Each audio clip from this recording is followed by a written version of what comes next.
Muarrix Mariya Remark. G'arbiy frontda o'zgarish yo'q. Urush haqidagi eng yaxshi asarlardan biri. Kitob muallif tomonidan sodda til bilan yozilgan. Urush voqealari aniq, tiniq, tasavvur qilishga oson tarzda tasvirlangan. Asarni o'qir ekansiz, o'zingiz go'yo jang maydonida qahramonlar bilan birgalikda jang qilayotganday tasavvur qilasiz. Kitobni o'qib bo'lib, umumiy bitta xulosaga keldim. Asar raqib askarlar emas, butun urushni qoralaydi.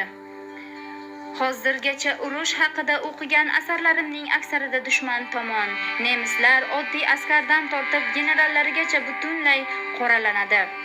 Bu asarda esa aksi, hikoyachining raqib askari rusga chin dili bilan achinayotgani ro'y-ro'z ko'rsatiladi. Asar shuningdek, Esizgina yoshligim nomi bilan ham tarjima qilingan. Darhaqiqat, asarni urush tufayli umri zavolga uchragan yigitlarning dardli hikoyasi deb aytish mumkin. Aziz kitobxon, qo'limdagi asarni o'qishga tavsiya etaman.